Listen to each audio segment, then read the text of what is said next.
할렐루야. 사랑하고 축복합니다. 제1강 재직의 의미와 기본 자질 강의하고자 합니다.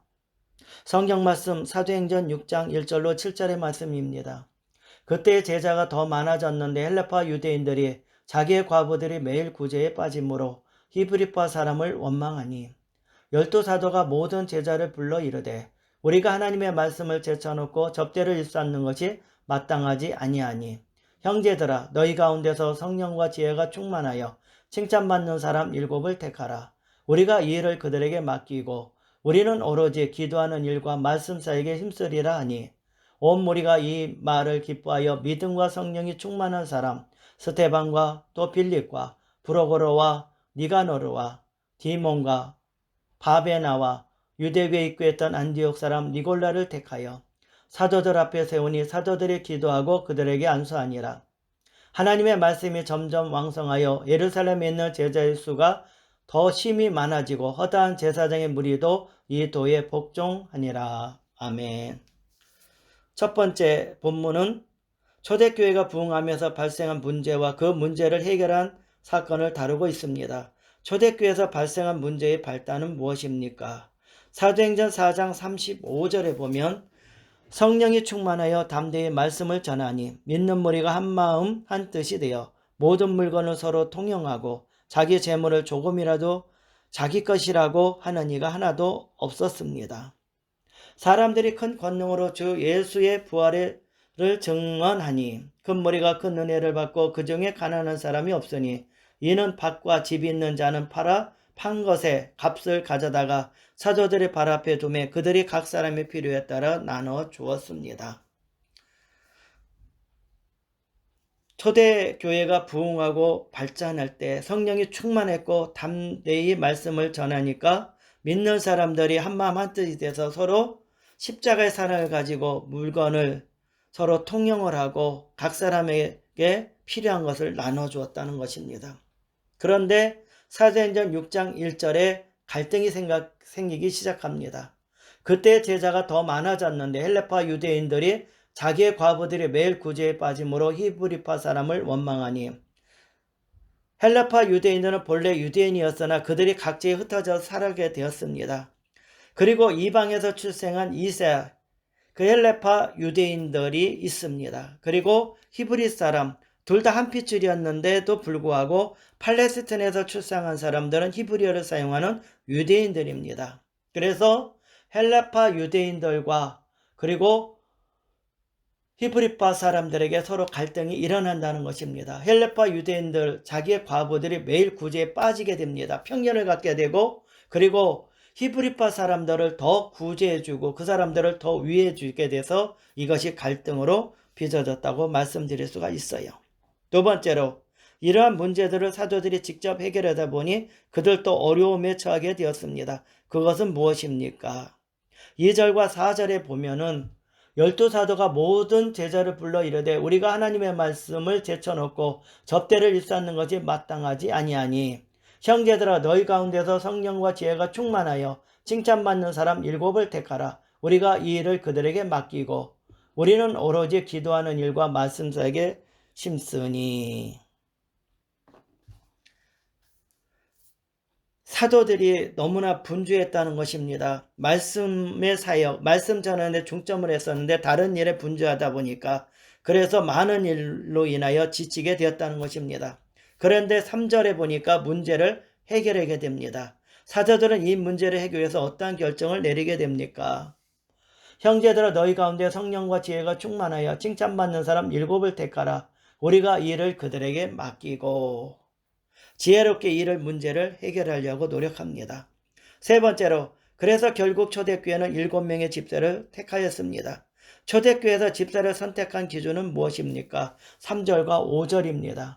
형제들아 너희 가운데서 성령과 지혜가 충만하여 칭찬받는 사람 7을 택하라. 우리가 이 일을 그들에게 맡기고 우리는 오로지 기도하는 일과 말씀 사이에 힘쓰리라 하니 온 무리가 이 말을 기뻐하여 믿음과 성령이 충만한 사람 스테반과 또 빌립과 브로고와 니가노르와 디몬과 바베나와 유대교에 입구했던 안디옥 사람 니골라를 택하여 집사들은 세운 목적은 자격은 성령이 충만하며 행정에 유능하고 지혜로워야 하며 사람들에게 좋은 평가를 듣는 사람, 평판을 듣는 사람이어야 된다고 말하고 있습니다.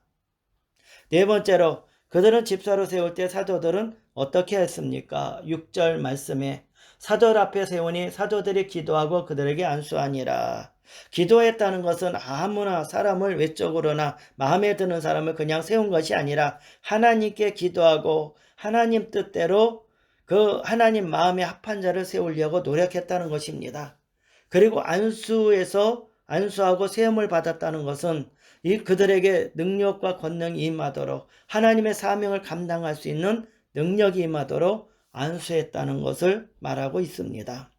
다섯 번째로 초대교회가 집사를 임명하여 일을 맡기고 사도들은 자신의 고유한 사역에 전념하게 되자 어떠한 일이 일어났습니까? 7절 말씀에 하나님의 말씀이 점점 왕성하여 예루살렘에 있는 제자의 수가 더 심히 많아지고 허다한 제사장의 무리도 이 도에 복종하니라.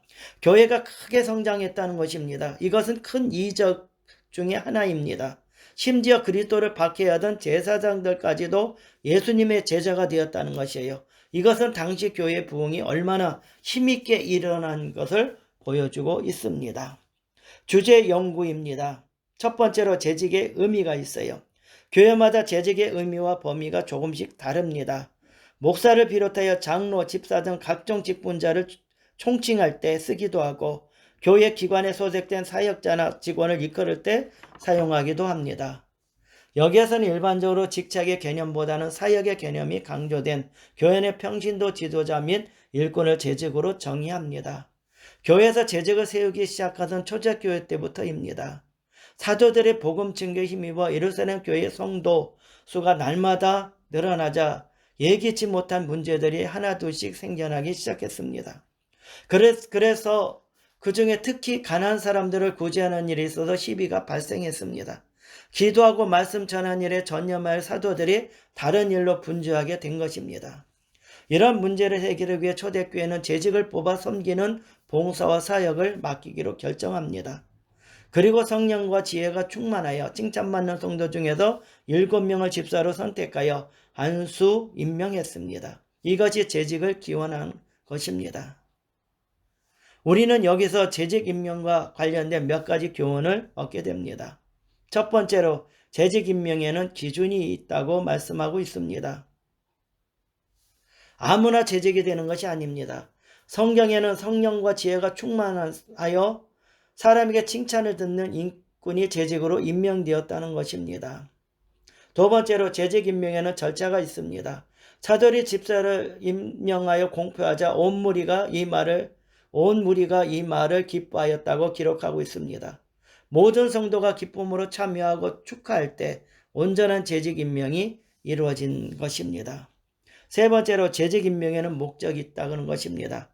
재직을 임명한 결과 목회자도 본인의 사역에 더 내실을 기할 수 있고 교회의 성장에도 큰 유익이 있다면 바람직한 재직 임명이 이루어지는 것입니다. 두 번째로 교회 안에서 재직의 임무가 있어요. 협력자가 있다는 것입니다. 빌립보서 2장 25절에 너희 안에 이 마음을 품어라 곧 그리스도의 마음이니. 많은 목회자들이 사역하면서 공통적으로 갖는 생각은 혼자서 일한다는 의식입니다. 그러므로 재직은 이러한 목회자를 이해하고 그를 도와 섬기려는 마인드를 가져야 됩니다.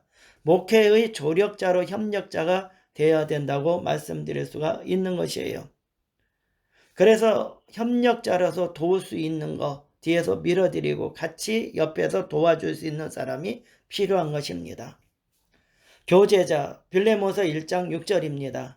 이로써 내 믿음의 교제가 우리 가운데 있는 선을 알게 하고 그리스도께 이루도록 역사하느니라. 성도의 교제는 주님의 뜻입니다. 교제가 사라지면 교회의 연합이 깨어지고 말합니다. 교회에서 먼저 발을 놓은 자로서 재직들이 앞장서서 믿음과 사랑의 교제를 나누면 그만큼 신앙의 후배들이 믿음 안에서 온전히 설 수가 있다는 것이에요. 그래서 신앙의 후배들을 이끌어줄 수 있는 자, 그래서 부족한 자들, 그리고 그들을 위해서 기도도 하고 그들이 각종 공적인 예배에 참여할 수 있도록, 그래서 말씀으로 무장하고 기도로 무장하고 또 예배를 통해서 믿음이 성장할 수 있도록, 그리고 지역과 구역 예배를 통해서 서로 교제가 이루어지고 또 모임을 통해서 여러 가지 친교를 통해서 서로 믿음 안에서 온전히 설 수 있도록 인도해 줘야 되는 것입니다. 세 번째로 헌신자가 있습니다. 헌신자는 몸과 마음을 바쳐서 최선을 다해서 일하는 자라고 말씀드릴 수가 있어요. 이것은 빌립보서 4장 16절 데살로니가에 있을 때에도 너희가 한 번뿐 아니라 두 번이나 나의 쓸 것을 보내었도다. 헌신자는 달림지 최선을 다해서 달려가는 것입니다. 경기에 임한 자는 뒤를 돌아보지 않습니다. 옆을 보지 않는다는 것입니다. 그래서 생명의 말씀을 밝히 나의 다름질이 헛되지 않으므로 그리스도의 날에 내가 자랑할 수 있게 아니라 최선을 다해서 앞만 보고 십자가를 향해서 달려가는 자가 헌신한 자입니다. 그래서 모든 하나님의 영광을 위해서 뜻을 이루고자 달려가는 자가 헌신자예요. 주님의 지상 계명이 있습니다. 마태복음 22장 37절로 40절의 말씀. 예수께서 이르시되 내 마음을 다하고 목숨을 다하고 뜻을 다하여 주 너희 하나님을 사랑하라 하셨으니 이것이 크고 첫째 되는 계명이요 둘째도 그와 같으니 내 이웃을 내 자신같이 사랑하라 하셨으니 이것이 크고 첫째 되는 계명이요 둘째도 그와 같으니 내 이웃을 내 자신같이 사랑하셨으라 하셨으니 이 두 계명이 온 율법과 선지자의 강령이라고 말씀하고 있습니다. 그래서 위로는 하나님을 사랑하는 자, 그리고 이웃을 내 몸과 같이 사랑할 수 있는 자, 이 사람들이 진정한 지상의 계명, 주님의 계명을 지키는 자라고 말씀드릴 수가 있습니다. 그리고 지상 명령이 있어요. 마태복음 28장 19절로 20절의 말씀. 그러므로 너희는 가서 모든 민족을 제자로 삼아 아버지와 아들과 성령의 이름으로 침례를 베풀고 내가 너희에게 분부한 모든 것을 가르쳐 지키게 하라. 볼지어다 내가 세상 끝날까지 너희와 항상 함께 있으리라 하시니라. 여러분들이 늘 기도와 말씀과 성령으로 충만해서 때를 얻든지 못 얻든지 하나님의 십자가를 증거하고 복음을 증거하며 영혼을 사랑하는 마음으로 열심히 그 전도에서 주님께로 인도하려고 하는 노력이 있는 것, 이것이 지상명령을 지키는 자라고 말씀드릴 수가 있어요. 그럴 때 위대한 교회가 되고 위대한 성도가 세워진다고 말씀드릴 수가 있는 것입니다. 네 번째로 홍보자가 있습니다. 그리스도를 자랑하는 재직이 되어야 된다는 것입니다. 이것은 무엇입니까? 늘 십자가를 증거할 수 있고 예수님을 자랑할 수 있는 자, 늘 하나님께 영광 돌리기 위해서 살아가면서 그리스도의 향기를 나타내고 그리고 본을 보이며 그리고 그 십자가를 자랑할 수 있는 자, 옷은 하나님의 말씀을 증거하며 예수 그리스도께서 나를 위해서 가난과 저주와 질병을 또 죄를 청산하기 위해서 십자가에 못 박혀 죽었다 부활하신 것, 이것을 늘 자랑으로서 증거로서 나를 구원받고 천국의 백성이 된 것을 나타낼 줄 아는 자, 교회를 자랑하는 재지.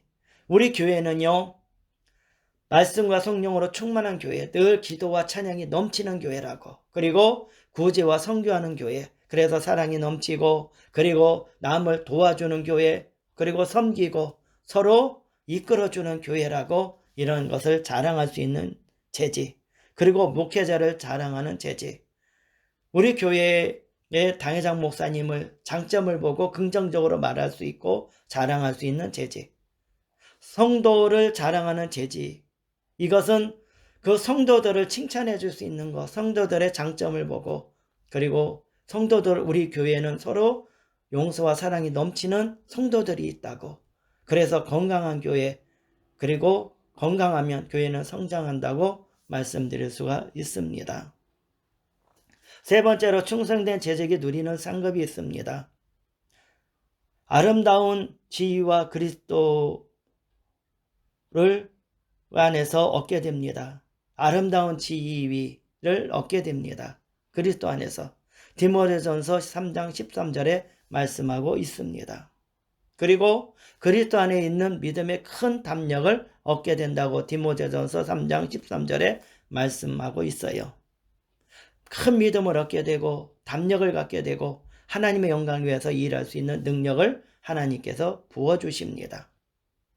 모든 선한 일에 열매를 맺게 해줍니다. 하나님께서 아름다운 열매를 맺게 하여 주시는 것이 골로새서 1장 10절에 말씀하고 있습니다. 그리고 착하고 충성된 종이란 주인의 즐거움에 참여하게 해주신다는 것입니다. 천국 백성이 되게 해주시고 천국 잔치의 즐거움에 참여하게 해주시는 것이를 마태복음 25장 21절에 말씀하고 있습니다. 주인으로부터 주인의 소유물을 맡겨준다는 것입니다. 하나님의 영광이 일할 수 있도록 사명을 맡겨주신다는 것. 마태복음 24장 47절에 사명을 맡아서 일할 수 있다는 것, 그릇으로 사용받는 것이 축복이고 감사하고 얼마나 기쁨이라고 말씀드릴 수가 있어요. 그리고 영원한 상을 행한 대로 갚아주신다는 것입니다. 하나님께서 여러분들이 주님의 영광에서 일했을 때 행한 대로 갚아준다는 것입니다. 계시록 22장 12절에 말씀하고 있어요. 충성한 결과 생명의 면류관을 얻게 된다고 계시록 2장 10절에 말씀하고 있는 것입니다. 하늘나라에서 하나님께서 상급을 주시지만 이 지상에서도 이 세상에서도 하나님의 영광을 위해서 여러분들이 헌신하고 충성된 재직으로 일하게 되면은요, 하나님께서 영적인 축복을 주셔서 명문 믿음의 가정을 만들어 주시고요, 그리고 범사가 잘 되는 환경의 복을 주십니다. 그래서 하나님께서 물질의 복을 주시고 형통한 복을 주시고 구제와 성교할 수 있도록 풍성하게 채워주시고 강건해지는 건강의 축복을 주셔서 이 세상에서 행복을 누리고 장수의 두복을 누릴 수 있도록 하나님께서 복을 주신다는 것입니다. 적용에 대해서 알아보고자 하겠습니다. 첫 번째로 재직의 의미와 기본 자질에 대해서 공부하면서 새롭게 깨달았거나 자신에게 은혜가 된 내용이 있으면 생각해 보시기를 바랍니다. 두 번째로 교회 안에서 재직의 5가지 임무에 대해서 복습을 해보고자 하겠습니다. 협력자라는 것은 무엇입니까? 옆에서 돕는 사람이라고 말씀드릴 수가 있어요. 자기 자신을 드러내지 아니하고 앞서가지 아니하고 일할 수 있도록 목사님이 일할 수 있도록 뒤에서 협력자라서 밀어드리고 옆에서 도와줄 수 있는 자, 그런 자가 협력자라고 말씀드릴 수가 있는 것입니다. 교제자는 늘 교회에서 교제를 많은 사람들이 하나님 앞에 올바로 쓸 수 있도록 인도해주고, 그리고 친교를 나누고 교제를 통해서 더욱더 성도 간의 사랑의 띠로 하나가 될 수 있도록 앞장서는 자. 헌신자는 무엇입니까? 하나님의 영광에서 죽도록 충성하는 자. 오직 헌신하고 봉사하고 섬기고 일할 수 있는 자. 교회에서 충성된 일꾼. 홍보자는 무엇입니까? 예수 그리스도를 자랑할 수 있는 자. 십자가를 증거할 수 있는 자. 그리고 목사님을 긍정적으로 그리고 자랑할 수 있는 자. 그리고 교회의 모습을 증거하고 긍정적으로 자랑하며 성도들을 칭찬해 줄 수 있는 자. 이런 사람을 홍보자라고 말씀드릴 수가 있습니다. 그리고 세 번째로 10주 훈련을 통해 하나님께 귀하게 쓰임받는 일꾼이요 교회의 기둥이 되겠다는 다짐의 기도를 다 함께 한번 드리시길 바랍니다. 그것은 무엇이냐면 내가 10주 동안 재직훈련 학교를 통해서 강의를 들었을 때 나는 어떻게 쓰임받을 건가를 생각해야 되는 것입니다. 누가 재직을 하라고 해서 하는 것이 아니라 하나님의 영광 위해서 그릇으로 쓰임받는데, 여러분들에게 어떤 그릇이 있을 때 밥그릇으로서, 어떤 것은 국그릇으로서, 꽃병으로서, 접시로서 여러 가지 기능에 따라서 쓰임받듯이 나는 하나님의 영광을 위해서 어떻게 쓰임받을 것인가, 재직으로서 이것을 생각해 보고, 그리고 그래서 귀하게 쓰임받고 존귀하고 아름다운 일꾼이 되게 해달라고 10주 동안 강의를 통해서 열심히 기도해야 되는 것입니다. 헨리 라우엔이라는 사람이 이런 말을 했어요. 우리 앞에 있어서 중요한 것은 일이 아니라 열매이다. 문제는 나에게 남겨진 시간 동안 얼마나 많은 일을 할 수 있을까가 아니라 나의 삶에 풍성한 열매를 맺을 수 있도록 어떻게 하면 내 자신을 주님께 복종시킬 수 있을까라는 것입니다. 할렐루야. 재직훈련학교 강의, 첫 강의를 들은 여러분들에게 수고 많이 하셨습니다. 감사합니다. 할렐루야.